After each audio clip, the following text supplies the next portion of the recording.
Imagine standing on the hot desert sands of Dubai on a chilly morning in January 2004. The wind carries grains of sand through the air, and amidst the silence, a group of engineers begins to dig. Nobody watching that day could have imagined that this dusty patch of land would soon hold a structure that would shatter every record in human history. At that time, the world's tallest building was Taipei 101 in Taiwan, standing a little over 500 meters tall. Impressive, yes, but what Dubai planned was not just another skyscraper. It was an act of pure ambition, a dream so audacious that it aimed to be 60% taller than any building that had ever existed. For most of human history, when one structure became the tallest, the next was only slightly taller, 5, 10, maybe 20% higher. But this time, they were planning something no one had ever dared, a tower rising to 829 meters into the sky. It would be a monument to possibility, a symbol meant to make the world stop and stare. Over 5.5 years later, on the first day of October 2009, that dream became real. The Burj Khalifa was complete, and the moment it pierced the skyline, the world was left speechless. Since then, countless nations have tried to surpass it. Announcements have been made, blueprints drawn, foundations laid, yet one by one, every project has stumbled. It has been over 13 years, and still, the Burj Khalifa stands unchallenged, looking down on the clouds. But why is it so hard to beat this record? And the question that fascinates engineers, dreamers, and visionaries alike, how tall can humans really build? To understand this, we need to go back in time, far back. For almost 4,000 years, the tallest structure humans had ever built was the Great Pyramid of Giza. Built around 2500 BC as a tomb for Pharaoh Khufu, it stood 145 meters tall and remained unmatched until the 1300s, when a cathedral in England finally surpassed it at around 160 meters. Over the next centuries, church spires competed for the title of tallest, until the Eiffel Tower changed everything in 1889. But the Eiffel Tower wasn't really a building.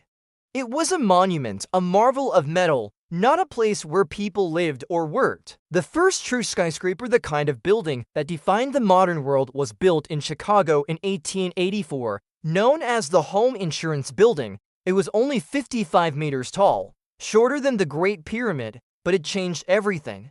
It was the first structure designed for daily human life that reached into the sky. Before that, tall structures were built for kings and gods. After that, they were built for people, for progress. And with that, a race began, a competition that would push human engineering to its limits. For decades, the race was mostly between two cities, New York and Chicago. America at the time was the beating heart of global industry. As businesses grew and populations exploded, cities needed to build upward to make space. The Empire State Building in New York became a global icon, holding the record for 40 years from 1931 to 1971. Then came the World Trade Center at 417 meters, slightly taller but monumental nonetheless. The race moved eastward in 1998 when Malaysia's Petronas Towers took the crown at 452 meters. Then in 2004, Taipei 101 reached 509 meters, but just 5 years later, Burj Khalifa obliterated the record, soaring 829 meters high. Interestingly, when the Burj was first designed, it wasn't meant to be that tall. The original plan was just 550 meters, barely higher than Taipei 101, but as the design evolved, the architects realized something incredible: they could go higher. The structural engineer, Bill Baker, and the architect, Adrian Smith, pushed the boundaries of what was considered possible. And Dubai's leaders, eager to turn their oil-rich desert into a global destination, gave them full support. The Burj was to be the crown jewel of a new downtown, a symbol that would make the entire world turn its eyes toward Dubai. And it worked. Dubai transformed from a fishing and pearl diving village into one of the most recognizable skylines on Earth. Burj Khalifa became more than a building. It became a statement. If you were to jump from its top, without air resistance, it would take about 13 seconds to hit the ground. With air resistance, Nearly 20. It is so tall that you can watch the sunset from the ground, take an elevator to the top, and watch it again. More than 12,000 workers from over 100 nations spent 22 million man-hours to complete it. The cost $1.5 billion was recovered easily as downtown property values skyrocketed. But how did they make it stand at such a height? The secret lies in its design. From above, Burj Khalifa looks like a Y3 wings spiraling around a central hexagonal core. This is called the buttressed core, an invention by Bill Baker that gives the tower strength and stability against the powerful desert winds.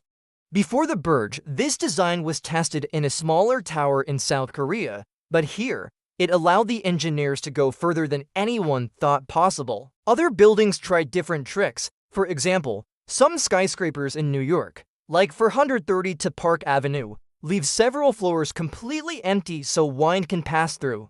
Burj Khalifa didn't need that. Its foundation runs 50 meters deep, supported by almost 200 steel and concrete columns. And at the top, instead of ordinary glass, it has over 100,000 square meters of reflective panels, each helping it survive the extreme temperatures of the desert sun. And here is something you might not know. Burj Khalifa is also the world's largest LED screen. Yes, the entire exterior can light up to display designs, colors, and even full movie trailers.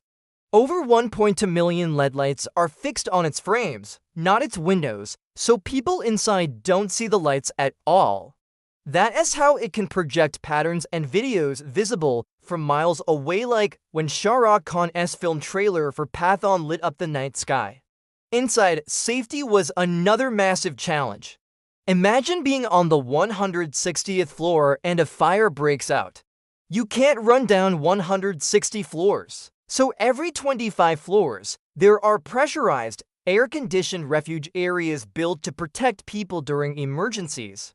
Fireproof staircases and reinforced concrete provide extra safety, making the Burj not just tall, but remarkably secure. But still, no one has beaten it.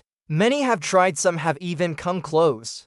The Merdeka 118 in Malaysia now stands at 679 meters, officially the second tallest in the world, yet still far below the Burj. Two projects have the potential to surpass it.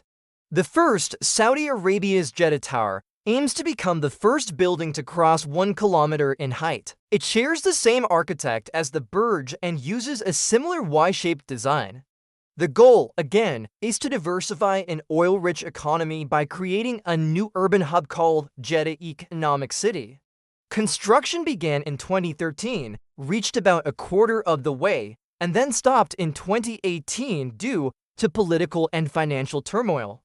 The second is Dubai Creek Tower, also designed to outshine the Burj, planned to stand somewhere between 838 and 1,300 meters, but it too has halted. Even if it's completed, it will be an observation tower, not a fully habitable building, so it wouldn't technically count as the tallest building. Other projects, like Kuwait's Mubarak Al Kabir Tower and Japan's futuristic 1.7-kilometer Sky Mile Tower, remain theoretical. Some go further into science fiction, like Tokyo's proposed 4-kilometer exceed 4,000, a megastructure taller than Mount Fuji itself. But these exist only on paper. Around this point in the story, if you're enjoying this deep dive into human ambition and engineering, hit that subscribe button right now, because the next time we talk, we'll be exploring even crazier dreams projects that could change how humanity lives on this planet. Now, back to our question, how tall can humans really build? Bill Baker, the structural engineer behind the Burj Khalifa, believes that with improved versions of his buttressed core system, we could theoretically build structures more than 2 miles high. That's over 3 kilometers, in theory. Even a building taller than Mount Everest could exist. But in practice, we hit limits not just of engineering, but of physics and biology. The higher you go, the greater the pressure on the materials at the base. Winds grow stronger, and even the strongest concrete and steel can only take so much weight. We need entirely new materials, lighter and stronger than steel. One promising candidate is carbon fiber, a lightweight mesh of carbon strands that is both incredibly strong and flexible.